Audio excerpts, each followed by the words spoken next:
Sa isang maliit na baryo sa malayong probinsya, may isang lihim na nangyayari tuwing Biyernes Santo. Isang gabi, habang ang buwan ay nakatago sa mga ulap at ang kalye ay tahimik, may isang pangkat ng mga nilalang na sumisilong mula sa dilim. Sila ang mga aswang. Sa kanilang paglipad sa gabi, isang bata ang napansin nilang naglalakad mag-isa sa kalsada, tila naliligaw. Agad silang nagtago sa mga lilim ng puno, naghihintay sa tamang pagkakataon. Ngunit habang lumalapit ang bata, biglang may isang matandang babae ang lumitaw mula sa madilim na sulok ng kalsada. Sa kanyang pagmamadali, hinila niya ang bata palayo sa daan na patungo sa kanilang po. Tinanong ng matanda ang bata kung ano ang kanyang pangalan at kung saan siya nakatira. Nang maalaman ng matanda ang tunay na destinasyon ng bata, agad siyang nagmamadaling nagpatuloy sa pagtulong sa bata, na ngayon ay lubos ng nahihiya at natatakot. Hindi nila alam na sa kanilang pagtulong sa bata, sila ay nakapigil sa mga mapaminsalang layunin ng mga aswang na nagbabantay sa dilim ng Biyernes Santo. Ang matanda, isang dating babaylan na kilala sa buong baryo sa kanyang kapangyarihan at kaalaman sa mga likas na bagay, ay hindi nag-atubiling kumilos nang maramdaman niya ang masamang presensya ng mga aswang sa paligid. Sa kanyang karanasan at sensitibong mga damdamin, agad niyang natunton ang banta, at agad na pinigilan ang bata sa daan patungo sa tiyak na kapahamakan. "Dito tayo, anak," sabi ng matanda sa bata, habang binabantayan ang paligid para sa anumang banta.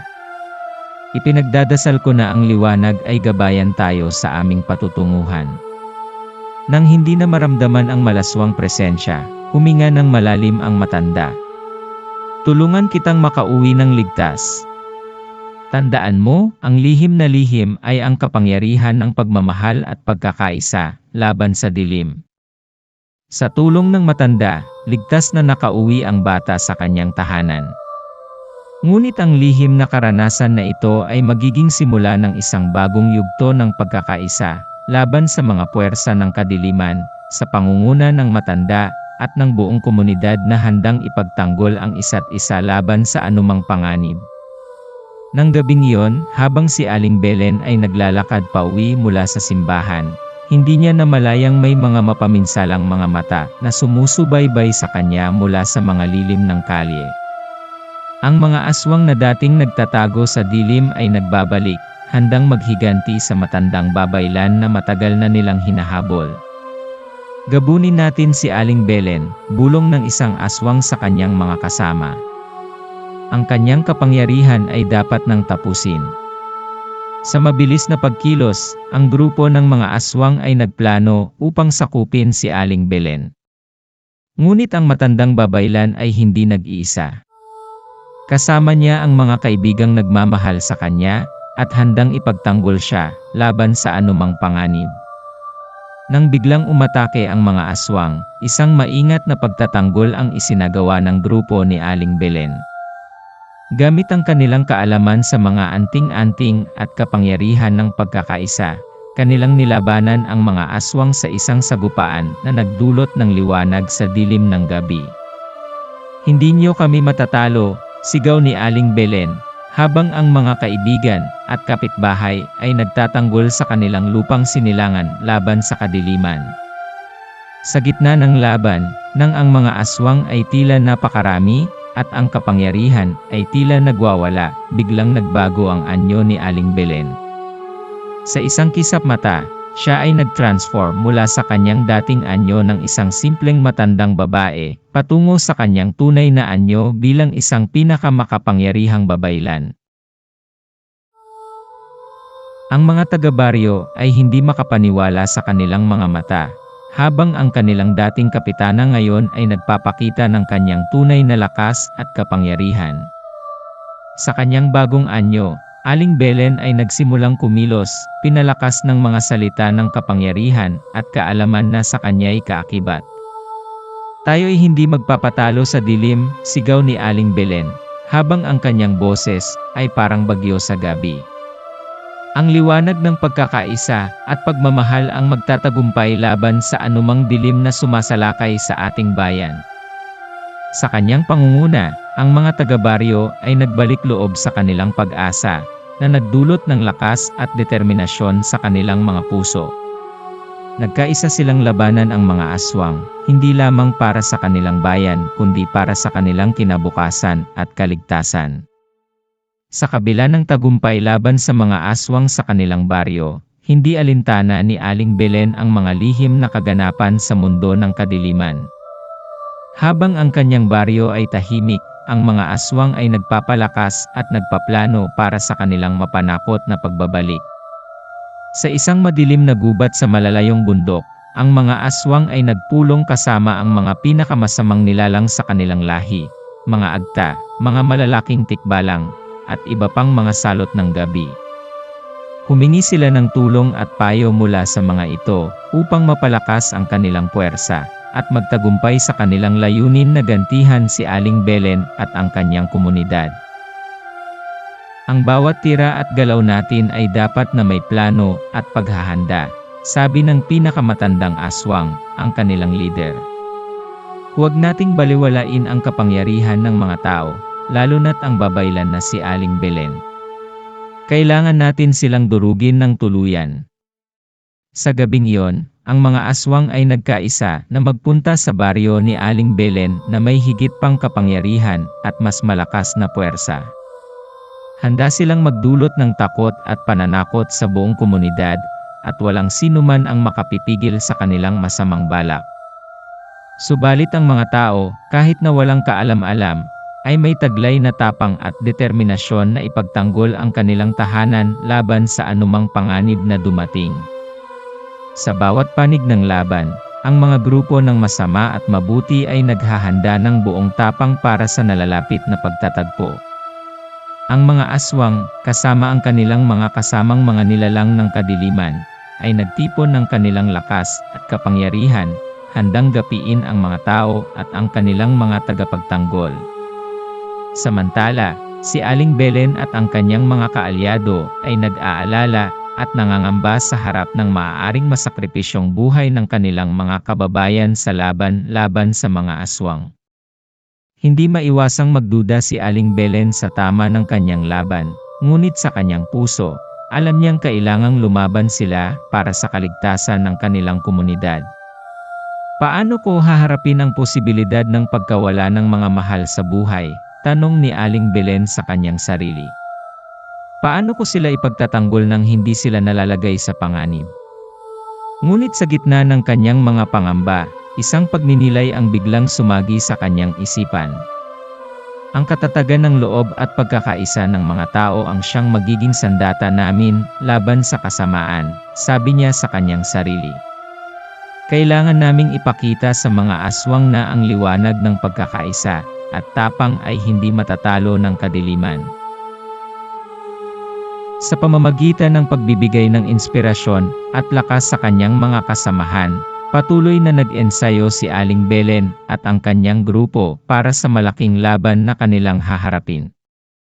Sa kanilang puso, alam nilang ang kanilang misyon ay higit pa sa kanilang sariling kagustuhan, at handa silang ipaglaban ang kabutihan at kaligtasan ng kanilang komunidad kahit anong kapalit.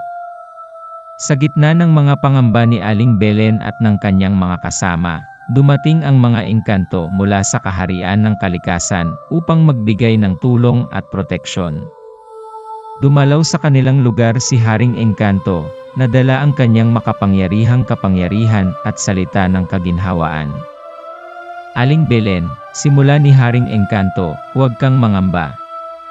Kami, mga tagapangalaga ng kalikasan at kaayusan, ay narito upang tulungan kayo sa inyong laban sa mga puwersa ng kadiliman. Poprotektahan namin ang inyong mga kababayan mula sa anumang panganib at masisilungan mula sa mga mapaminsalang mga nilalang.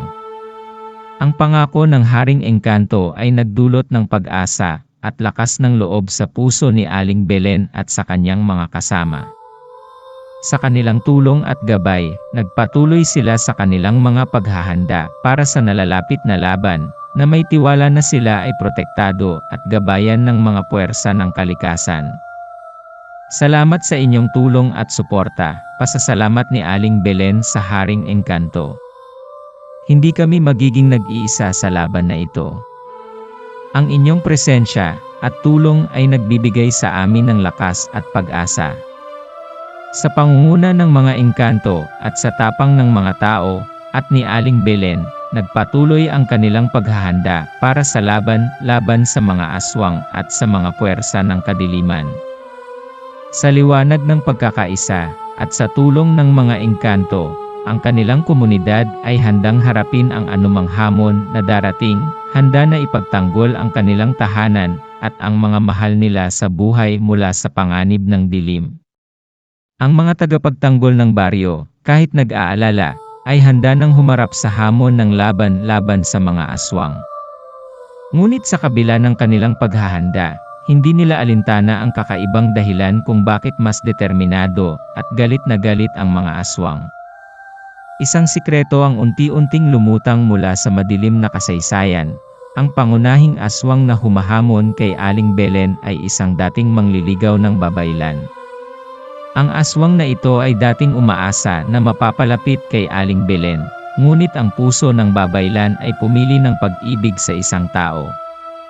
Ang pagtanggi ni Aling Belen ay hindi lamang nagdulot ng pagkapuot sa aswang, kundi nagdulot rin ng galit at pagnanais na maghiganti.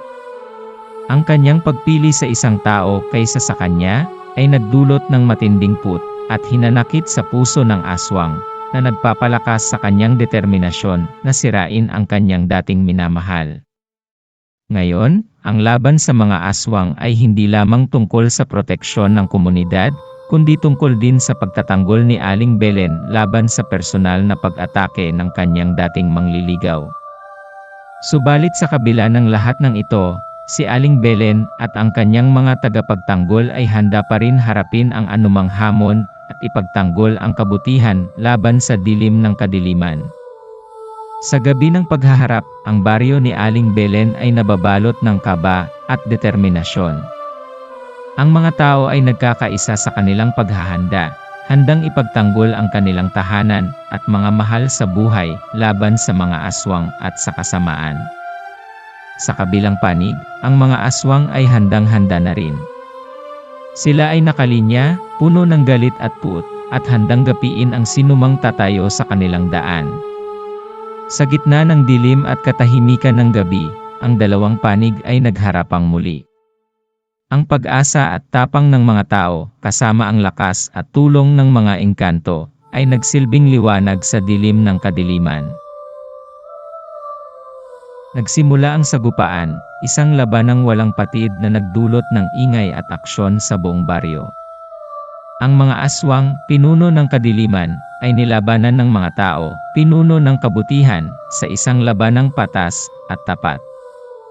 Sa huli, sa kabila ng mga panganib at sakripisyo, ang liwanag ng kabutihan ay nagtagumpay.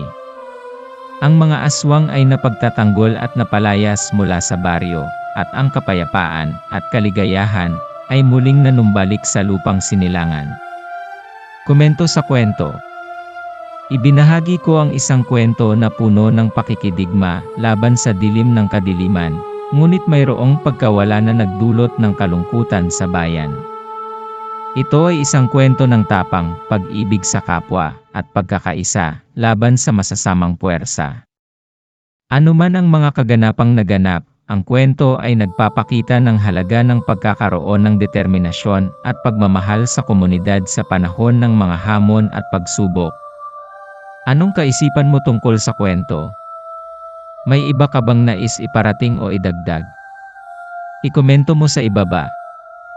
Salamat sa iyong pakikinig at sa pagbibigay ng feedback. Kung nais mong makarinig pa ng iba't ibang kwento at impormasyon, tandaan mong palaging nandito ako upang makipag-usap. Huwag kalimutang mag-subscribe sa aming channel para sa iba pang mga kwento at mga kaalaman. Hanggang sa muli. Salamat po.